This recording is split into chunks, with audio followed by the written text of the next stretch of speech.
Hello and welcome to another episode of Coffee with Developers. My name's Dan and today I'm joined by two very special guests.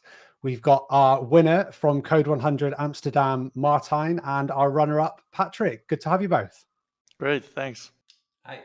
So it's been a couple of weeks since CODE100 Amsterdam. I'm going to start off with you, Martijn, as you are our lucky winner from the event. How has it been for the last couple of weeks? Has it set in yet?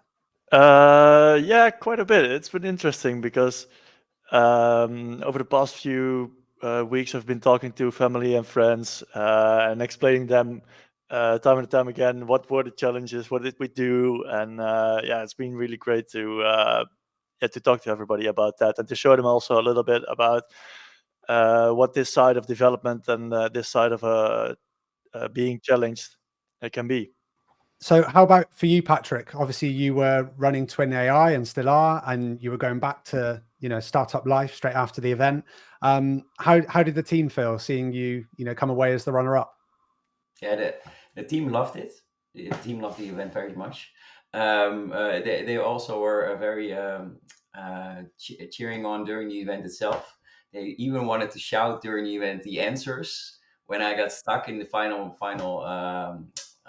challenge against Martijn. They had to really shut up and not say anything because of course it's different when you're on stage compared to when you're in the crowd. But I think that everybody enjoyed it a lot. That's great to hear. I mean, it might be good for us to sort of take a walk back through the event, really. For those that might not have seen it, we're going to show some clips from the event on screen, as we talk about it, really. So let's go back to that first round. It was the pseudocode round, and we saw half of the challenges go out straight away in that first round. Martijn, I'll start with you. Explain how you felt in that moment, going on your phone and answering the questions and trying to work your way through the pseudocode on stage. Yeah, really good question, because the first round was really, really interesting. I think to start with, it was only 5 questions. I thought this might be easy or might be a smaller round, but man, the questions, they turned out to be quite difficult. The reading through the pseudocode when you're on stage, yeah, I think that was quite challenging. And then definitely also just questions about whether this code produces a diagonal maze or something else. That was like I have no idea what this is doing, and so I was trying to understand it. And some questions I was able to answer correctly, but yeah, I think the first round was maybe the most challenging one of all of them. So Terrible. very interesting. Who comes up with questions like that? It must be a horrible person. Well, the idea is that it actually, the first round gets rid of a lot of people, like the amount of we whittle down really quickly to the last 2. But we're thinking about the next edition to actually turn it around to put the knowledge questions first and then the pseudocode questions next. Do you think that would be a less stressful experience, or is it like I had to go through it, make other people suffer the same way? Yeah, I think it's always nice to have a little curve of the difficulty going up as you progress through the event. So I think the half finals with the 10 questions, those were less difficult than the other one. So I think it would be nice indeed if that would have been turned around. But in terms of less stressful, I think it would make the half finals a lot more stressful, but maybe rightfully so. I mean, Patrick, how did you feel going into that round? I know that sometimes when you've been coding a long time, like yourself, pseudocode might be second nature, but it might be something a stage that you just skip over entirely. How did you feel? Oh, I wasn't sure if I was going to make it. So I think I completely lost track when there was a pie generating question. That was a tough one, and I had a mistake at another one. So I was like, well, 2 mistakes. That's just never gonna cut it. But I think I was very fast on the other questions as well. And to be honest, the questions were really difficult. Yes, that was like I think one of the key key strengths of a good programmer is understanding other people's code. So that was like the ultimate test right away. So if you were to ask me, should it like be on the semifinals? Probably better there. And then having the knowledge-based questions on the first part. So you mentioned understanding other people's code, and it's kind of strange to look back on that you, just out of luck, were paired up together in the pair programming round. Talk me through what was the first sort of question you asked each other? How did you decide which language you were going to use? What was your strategy? Okay, there's something there. What was it you said to each other? Okay, you go first, Martijn. Yeah, I think the first thing we almost decided was the language we're going to use. And we were happy to find out that we are both have JavaScript as our main language. So that was really nice to start out with. And after that, we quickly started into discussing our strategy. And we found out we lined up actually quite nice. Yeah, so we were really stoked to get started on the first on that challenge. So what was the strategy? Sorry to cut you off. And Patrick, tell us what was this secret strategy, and do you think it paid off approaching it in the way that you did? Yeah, so we weren't sure who was going to start the challenge. So we were like, okay, we're just both going to have a look at the challenge, and the one who was actually the most certain can just walk to the keyboard and start typing. But we didn't realize we had more like 5 or 10 minutes ish. We felt like we only had 30 seconds. That's before we started. So we also had a strategy like, well, if you really have the solution, don't interrupt kind of strategies.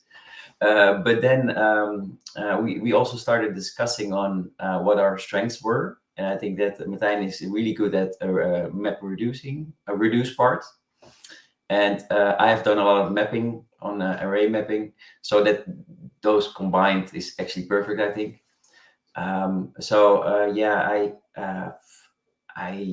It just went very smoothly, I would say, very natural. So within the first 10 seconds, all the strategies were out the window again, and we were like, well, we know this, we know how to solve these things, and we were like, well, give me that kind of feeling. And I mean, obviously, in that round for you, Martijn, there was another layer, right? That you were competing against a friend of yours. We mentioned it in your, the video that we did before the event. How was that then when you were competing against Toon in the event? Did that pressure? Did you kind of feel the pressure you were expecting, knowing that it was your friend, or did it not really matter? Well, actually, it was quite nice because we knew at that moment when we were pitched against each other that one of us was going to make it to the semifinals. So we were really enjoying that fact. And then during the challenge, it was just really fun to compete against each other. But also, I think Patrick and I were just really focused on doing the challenges, like not thinking about the competitors, also not really thinking about the crowd, just trying to focus on solving it, and not letting. Also, if you do that, I think your the stress levels go up because you start to deal with all these other things that are really not important for winning this thing. I remember that Martijn during the challenge said, "Hey, we should be using a reduce here." I was like, "It's a reduce," and then we were like, "Oh no, now we know the answer." So that was I think we were really much focused on the actual challenge instead of all the things around us. Yeah, it was interesting to see how the challengers were sometimes going toward. You could see they were going the right direction towards the final answer, and then they might have a change of thought, change of mind, and go away from it. So it was interesting to see that play out, I think, from the audience perspective. So looking at the third round, then you went to the knowledge-based multiple choice. Did you feel that was a little bit sort of easier than that previous round, or do you think sometimes those questions, when they seem so basic, or you might think that every developer is going to know the answer to this question? How did you feel going into that? Confident, or like there was a trick question in there? There was a trick question. I think the package question was a trick question, but that's opinionated probably.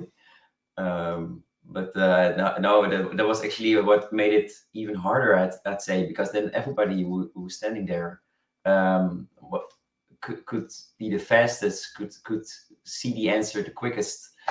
So it's all about keeping the focus and being like, hey, do I know the answer? Yes. Am I certain? Yes. Okay, let's go. That kind of feeling, and then hoping it's not a trick question. That's the Patrick, knowing that you had your colleagues and your employees, there in the crowd, for those quick fire where there's so much pressure and you've got to respond as quickly as you can with the correct answer, do you think that it gave you more confidence having them there, or did it add to the pressure? How did that play in? It adds to the pressure. Yeah, so that made it a little harder. But the crowd in general gave more confidence. So I after the event, I realized that showing other people how to code, or what coding is like, basically, is so much fun. And I used to teach at the university as well, and I forgot how much fun it is to teach. So I remember that the finals against Martijn almost felt like teaching the crowd, saying, hey, I think I know the answer. I think it has to be something like this. And if we were to think about it like this, I almost wanted to grab a mic to start explaining myself to the crowd. So I think that that really helped. And the fact that my wife was there as well, that didn't help. That added a lot of pressure. That's so sorry, Tessa. How is it now when you're doing code reviews in the office and you're saying like, oh, that's wrong, and people are like, yeah, but you were wrong on stage, so what are we going to do about that?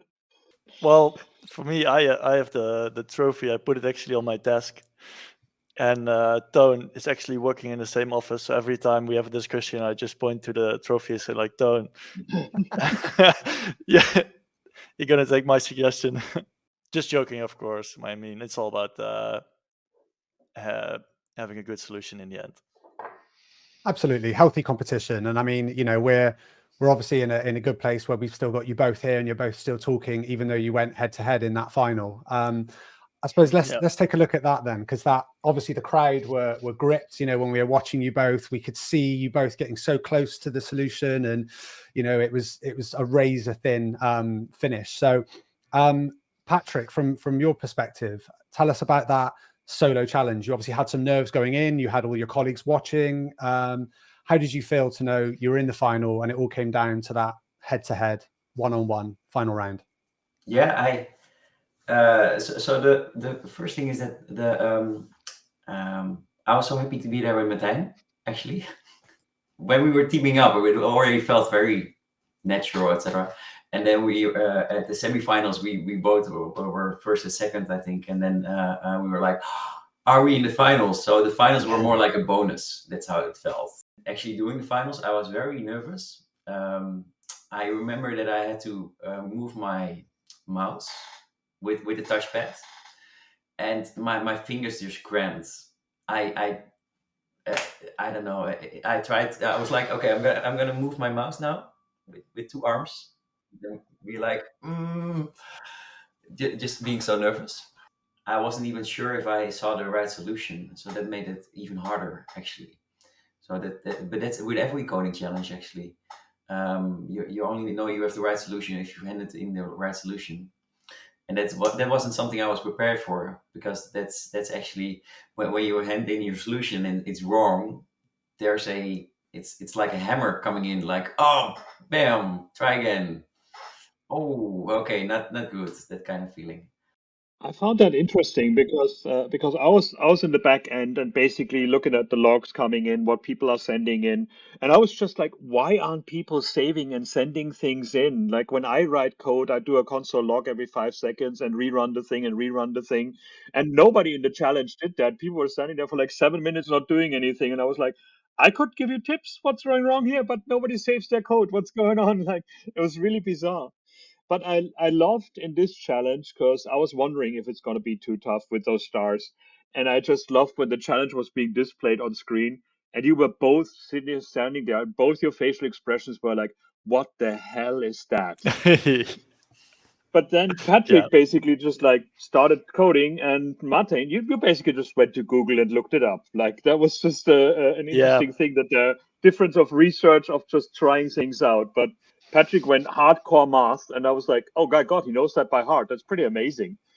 So it was interesting to see the different approaches to that challenge. And I love doing a more visual challenge rather than just like, here's some code, do some code. So we'll see what's coming next in the next edition. Maybe I get more evil that way. Well, I must say, when I was Googling and landing on WikiHow, I tried to feel not too much embarrassed for it, but well, it helped me in the end. So Yeah, I think it saved you.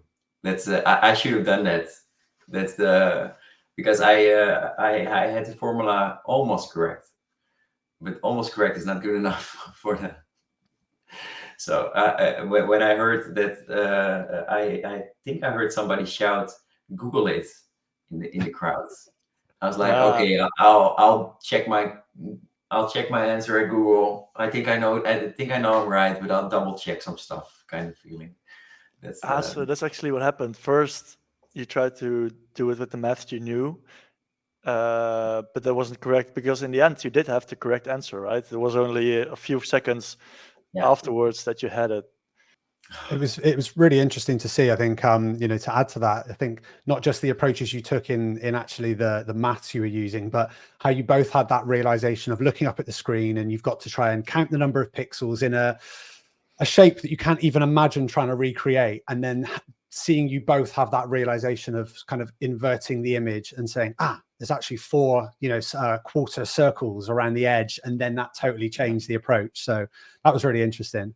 So just to finish up then, when you're waiting for your code to be checked and you've got those few final seconds, and Martijn, I'll throw this one to you, and let's think about when your code was being checked and you're waiting and you don't know if it's going to be another incorrect response or if it's going to go green and you're the champion. Describe how that felt at that time, and then what was the first thought when it did go green? What was the initial reaction that you had? Oh wow! Well, I of course sent it I sent it in a couple of times, and it wasn't correct. And a few of those tries, I really thought this is going to be the correct answer. So when it came back red, I was like, oh, I'm never going to be able to solve this. I've like 0 options left. I don't know where I need to look right now. And in the end, I did I did click and I did see it, and I sent it in, and then you have to wait until it answers, and it actually feels like ages when you're standing there on stage. And then it came back in green, and I was just filled with joy. I was really happy, and I also a bit of disbelief, I must say, because when I came to the CODE100, I never came with the intention of being like of becoming the champion. I was just like, I'm gonna have a good time. It's gonna be nice competing against Toon, and that's gonna be it. But then all of in the end, I was able to get the trophy. So that's it felt great. And Patrick, how about for you? You were just seconds behind. How did that feel, waiting for the code to be checked and then seeing the result? I remember having a feeling that you handed in a couple of times before, and the first time you were like really confident for Martijn, and I could sense something like, oh well, you're kind of happy now. But then the second and third time, I think it was more like, well, now you don't know. And then the last time, it really felt like you already knew when you were handing it in that this was just going to be it, kind of feeling. So I remember that I was really, really close, and I saw you submitting something. I was like, well, okay, I'll try and finish. And then I looked to my left. I was like, well, now you're standing there really confident. I'll finish, enter. And then I realized that, and then I saw the green light and everything was like, now I'm curious, did I get it? And then I walked to your screen and I saw the number. I was like, is that the same number I'm having? Yeah, that's the same number. Oh, so close. So that's, but it's also, if there's a way to lose, then this has to be the best way to lose. That's guaranteed. When we're both being teammates and then heads up against each other and then so close, it couldn't be better. Absolutely. And I think that I speak, on behalf of everybody that was there at the event and the WeAreDevelopers team in saying that we were all just so impressed by, your energy, your attitude, your positivity, and definitely, a worthy winner and a worthy runner-up. Now, obviously, you'll both be there in Berlin in July. We're really excited to see how you get on at CODE100 at the World Congress. So just to say thank you again for joining me. I'm sure we'll speak to you again before the World Congress. But if we don't, thanks for joining us for this episode. We'll see you very soon. Thank you. Thanks for having us.